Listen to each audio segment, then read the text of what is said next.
Satu peluru dapat menembus satu kepala, namun satu kata dapat menembus ribuan kepala. Assalamualaikum warahmatullahi wabarakatuh. Alhamdulillahirabbil alamin wa bihi nasta'in ala umurid dunya waddin wa ala alihi wa sahbihi ajma'in amma ba'du.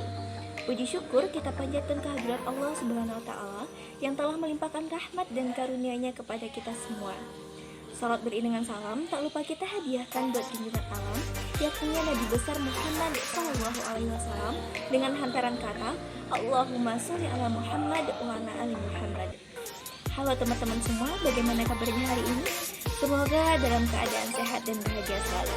Baiklah, pada kesempatan kali ini Tiara ingin menyampaikan sebuah tema yang sangat erat dengan kehidupan kita sehari-hari dan sering kita lihat, yaitu pidato. Nah, sebelum kita menelusuri lebih jauh, alangkah lebih baiknya nih kita mengetahui dulu apa itu pidato. Jadi, pidato merupakan penyampaian gagasan, pikiran, ataupun ide dan informasi serta tujuannya untuk disampaikan kepada orang banyak. Nah, jadi pidato ini dapat disampaikan dengan lisan biasanya, seperti yang kita lihat. Pidato juga dapat berarti the art of persuasion, yaitu sebagai seni membujuk orang lain atau mempengaruhi mereka.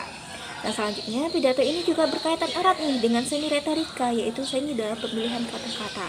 Bagaimana kita menggunakan bahasa yang efektif dan indah untuk didengar. Dan kemudian apa sih yang akan kita bahas pada kesempatan kali ini? Yang pertama, kita akan membahas tentang karakteristik of a good speech, yang berarti karakteristik dari pidato yang baik. Yang kedua, kita akan membahas tentang speech scheme, yaitu skema pidato. Dan yang ketiga, kita akan membahas tentang speech preparation, ini persiapan sebelum kita memulai pidato. Dan yang keempat, speech composing stage, yaitu tahapan dalam menyusun pidato. Nah, langsung saja kita masuk kepada materi yang pertama, yakni karakteristik pidato yang baik. Apa aja sih karakteristik dari pidato yang baik itu? Nah, yang pertama, pidato yang baik adalah pidato yang jelas. Jadi menggunakan bahasa yang jelas, rinci, padat, dan tidak bertele-tele, sehingga audiens kita pun dapat memahami apa yang kita sampaikan. Tidak berbelit-belit bahasa yang kita gunakan, maka pesan yang disampaikan pun akan lebih efektif dan lebih bisa dipahami. Yang kedua, pidato yang baik adalah pidato yang hidup, sehingga pidato ini tidak monoton dan tidak membuat para pendengar kita menjadi bosan. Nah, bisa kita hadirkan dengan gambar-gambar ataupun dengan contoh keadaan-keadaan yang nyata di sekitar kita. Dan yang ketiga, memiliki tujuan. Pidato yang baik ini memiliki tujuan yang jelas. Apa yang akan disampaikan, tujuannya untuk apa, dan kepada siapa. Sehingga ketika kita menyampaikan pidato, kita langsung kena kepada sasarannya. Yang keempat, ini memiliki klimaks. Nah, jadi pidato ini memiliki inti dari apa yang kita sampaikan tersebut. Ada klimaksnya, ada inti yang menjadi topik pembahasan yang benar-benar akan kita rangkai gitu. Akan menarik perhatian dari audiens tersebut. Kemudian adanya pengulangan. Pengulangan di sini bukan berarti pidato itu akan menggunakan bahasa yang sama secara 2 kali, 3 kali, atau bahkan 5 kali. Tidak, pengulangan di sini berarti penegasan, sehingga audiens pun dapat lebih memahami dan dapat lebih menerima apa yang kita sampaikan setelah itu kita tegaskan gitu. Sehingga mereka lebih memahami apa yang kita sampaikan. Dan kemudian berisi hal yang mengejutkan. Nah, mengejutkan di sini bukan berarti pidato itu memberikan suatu hal yang suara yang keras tiba-tiba lalu audiens kita terkejut, bukan seperti itu. Namun mengejutkan ini adalah sesuatu hal yang baru, yang menarik, yang langsung menarik perhatian audiens, sehingga audiens pun menjadi penasaran, keingin tahunya pun meningkat lebih tinggi. Dan selanjutnya, pidato yang baik adalah pidato yang dibatasi. Jadi pidato ini dibatasi dalam satu topik saja, sehingga tidak melebar kemana-mana dan kita fokus pada satu ide pembahasan dan kita akan membahasnya dengan rinci, dengan lengkap, sehingga apa yang kita maksudkan dapat dipahami dan diterima oleh audiens kita. Dan selanjutnya, pidato yang baik adalah pidato yang mengandung humor. Nah, meskipun pidato ini disampaikan di depan orang banyak, bukan berarti kita harus selalu serius, teman-teman.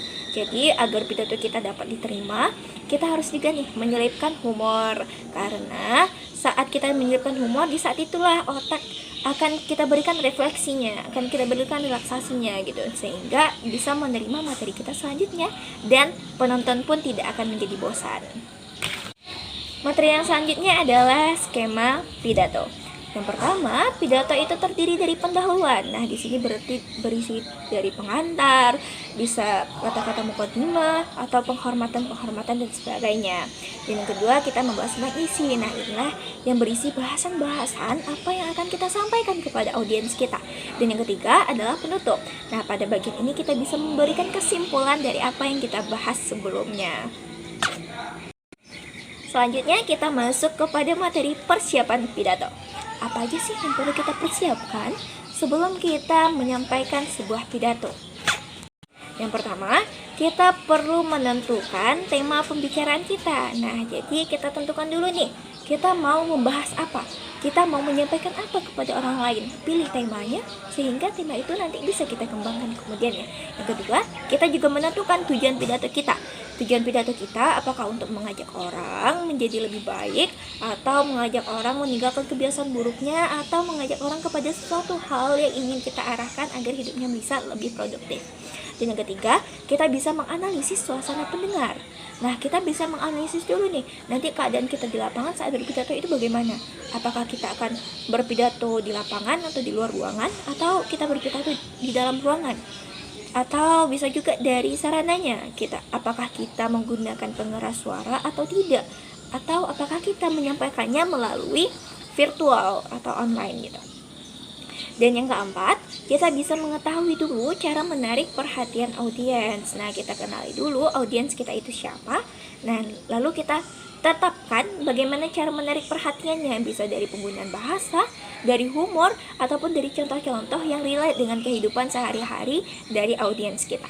Dan yang selanjutnya adalah mengetahui pendukung pidato. Nah, seperti bahasa yang sopan, tidak menyinggung, komunikatif, dan mudah dimengerti, serta bisa menggunakan sarana-sarana lainnya yang sekiranya bisa mampu mendukung kita dalam menyampaikan pidato. Dan selanjutnya kita masuk kepada materi tahapan dari menyusun pidato. Dan yang pertama, kita bisa menentukan tema pidato seperti yang tadi sebelumnya. Kita tentukan dulu tema. Dan yang kedua, kita menentukan tujuan kepada siapa kita memberikan pidato ini. Dan yang ketiga, kita bisa menentukan poin penting dalam pidato. Nah, catat dulu nih, apa-apa aja poin yang penting untuk kita beritahukan kepada orang. Kita uraikan dulu, kita catat dulu apa poin pentingnya. Misal, ketika kita ingin menyampaikan tentang pentingnya pendidikan, jadi kita catat dulu nih poin pentingnya itu apa. Yang pertama, kita perlu menyampaikan pengertiannya. Yang kedua, kita perlu menyampaikan tujuannya. Yang ketiga, kita perlu menyampaikan apa pentingnya dari pendidikan ini. Dan kemudian kita menyampaikan bagaimana dampak buruk jika tidak adanya mendapatkan pendidikan, dan begitu seterusnya. Nah, itulah poin-poin yang perlu kita catat dalam mempersiapkan pidato. Dan yang ketiga, yang keempat menyusun kerangka pidato. Nah, kita susun dulu seperti yang tadi sudah disampaikan sebelumnya, ada pendahuluan, isi, dan penutup. Dan selanjutnya kita mengembangkan kerangka menjadi pidato yang utuh. Nah, berdasarkan tadi kita udah menyusun temanya, udah menentukan tujuannya, udah menyusun apa-apa saja poin pentingnya, serta bagaimana kerangkanya. Nah, itulah yang kita kembangkan menjadi sebuah pidato yang utuh, dan kemudian kita sampaikan kepada audiens kita, sehingga kita dapat menebar kebermanfaatan kepada orang banyak. Sebagaimana yang tadi saya sampaikan saat di pembuka, bahwa satu peluru dapat menembus satu kepala, namun satu kata dapat menembus ribuan kepala. Nah, dengan kata-kata yang bisa kita ucapkan, kita bisa memberikan manfaat kepada orang banyak, tidak hanya pada satu orang saja. Oleh karena itu, persiapkanlah pidato dengan sematang mungkin agar tujuan kita dapat terlaksana dan tercapai dengan baik. Sekian materi dari saya. Terima kasih dan mohon maaf atas segala kekurangan. Wabillahi taufiq wal hidayah. Wassalamualaikum warahmatullahi wabarakatuh.